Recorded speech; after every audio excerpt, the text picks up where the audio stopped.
বিসমিল্লাহির রহমানির রহিম। আসসালামু আলাইকুম। সবাই কেমন আছো? আলহামদুলিল্লাহ আমি অনেক ভালো আছি। আজকে আমি একটা ডেইলি ব্লগ নিয়ে তোমাদের মাঝে হাজির হলাম।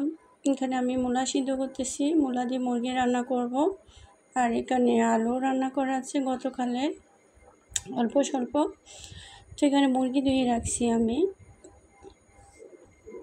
এগুলো রান্না করব।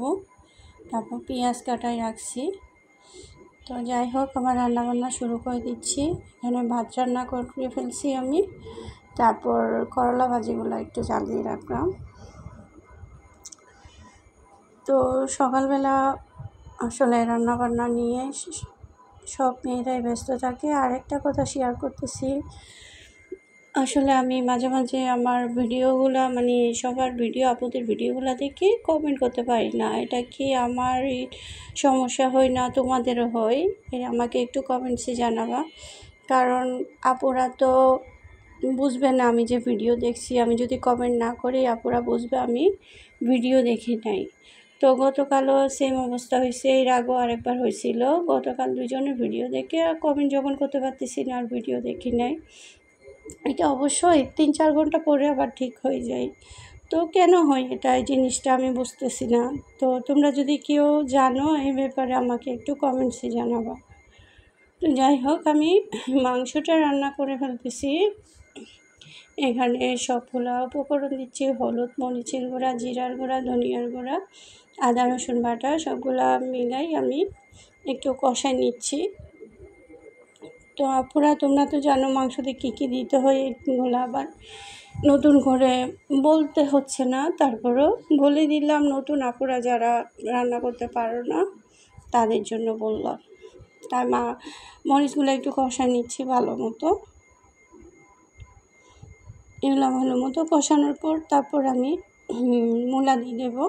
প্রথমে মূলাটা একটু কষাই নিয়ে তারপর আমি মাংসটা দিয়ে দেবো। তো আমি লবণ দিতে ভুলে গেছি, লবণটা দিয়ে দিলাম। তো আমার মাঝে মাঝে এমন হয়, আমি এখনও পর্যন্ত আমি কারো লাইভে গেলে লাইক দিতে পারি না। আমার খুব সমস্যা হচ্ছে। এটা কেন হয় আমি বুঝতেছি না। অনেক আপুদেরকে বলছি আমার লাইভে লাইভে আসলে তারা তো আমাকে লাইক দেয়, কিন্তু তাদের লাইভে গেলে আমি লাইক দিতে পারি না। তো যারা আপু তারাই বুঝে, তারা বলে আপু তোমার সমস্যাটা এখনও ঠিক হয় নাই। তো অনেক আপু তো বুঝবে না আসলে, ঠিক না? তো এখনও লাইকটাও দিতে পারতেছি না। তার মধ্যে এই যে ভিডিওগুলোতে কমেন্ট করতে পারি না মাঝে মধ্যে। অনেক আসলে আমার চ্যানেলের মধ্যে মনে হয় অনেক সমস্যা হচ্ছে।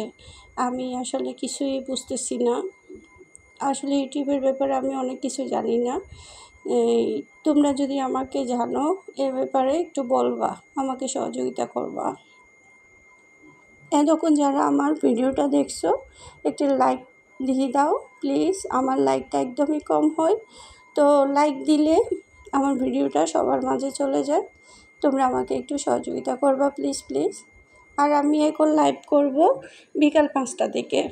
যেহেতু আমার শরীর অসুস্থ, আমি অ্যালার্জির ওষুধ খাই, আমার অনেক ঘুম আসে। যদি ঘুমটা আমি ঠিক মতো না যাই আমার শরীর অনেক খারাপ হয়ে যায়। তো আমি বিকাল 5টা থেকে এখন থেকে লাইভ করব।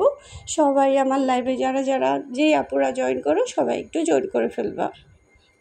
আর আমি মিউট লাইভ করতেছি, এখানে এসে তোমাদের কোনো ঝামেলা নাই। তোমরা এসে শুধু আমাকে ঠিক মতো টাইমটা দিয়ে গেলে হবে। অন রেখে তোমাদের যদি কাজ থাকে তোমরা কাজ করতে পারবা।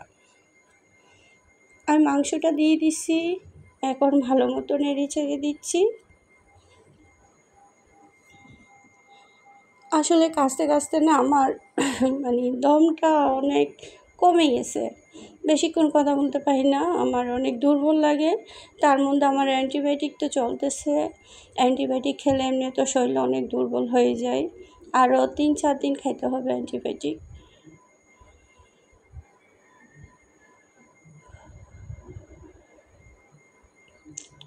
তো কী আর বলবো, অ্যান্টিবায়োটিক খাইতে খাইতে শরীরটা এমন উইক হয়ে যাচ্ছে, খুবই খারাপ অবস্থা। এই তো মাংসটা আবার নেড়ে ছেড়ে দিচ্ছি ভালো মতো। তো আমার বেশি আজকে স্পিডে কথা বলতে পারতেছি না, আসলে অনেক উইক লাগতেছে, ভয়েস দিতে অনেক কষ্ট হচ্ছে। তো আমার যদি কোনো ভুল হয়ে থাকে তোমরা ক্ষমার দৃষ্টিতে দেখো।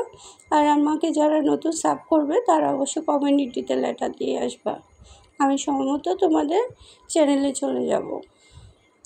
আজকে কয়েকদিন ধরে আমার একদম সাবস্ক্রাইবার বাড়তেছে না, মানে খুব খারাপ লাগতেছে। এতদিন অনেক সাবস্ক্রাইবার বাড়ছিল, এখন আমার সাবস্ক্রাইবার একদম কমে গেছে। তো যারা নতুন তারা অবশ্যই আমাকে সাব করে ফেলবা, আমার ভিডিও দেখে একটা সুন্দর মতো লাইক কমেন্ট করবা। আর যারা পেজের বন্ধুরা আছো তারা ফলো দিয়ে না থাকলে একটা ফলো দিয়ে দিবা। তার মাংসতে ভালো মতো জল দিয়ে দিছি, এখন আমি মাংসটা হয়ে আসলে নামাই ফেলবো। আমার ভয়েস শুনে তোমরা দেখতেছো, অবশ্যই আমার শরীরে অনেক খারাপ লাগতেছে, কি করব, খুব খারাপ অবস্থা, অনেক দুর্বল লাগতেছে। যাই হোক, হ্যাঁ এগুলো প্রতিদিনই শুনতেছো, বলবে যে আপু সবসময় খালি অসুস্থ থাকে। কি করবো, আল্লাহ আমাকে যখন অসুখ দিছে এটা তো মেনে নিতে হবে। যাই হোক, আমার রান্না শেষ, এখন আমি বাটি করে নিয়ে নিচ্ছি। তো আমার ভিডিওটা কেমন লাগলো আমাকে অবশ্যই কমেন্টে জানাবা। তো সবাই ভালো থাকো, সুস্থ থাকো, আমার জন্য বেশি বেশি করে দোয়া করবা আপুরা ভাইয়েরা। তো আজকের মতো বিদায় নিচ্ছি। ওকে, আল্লাহ হাফেজ।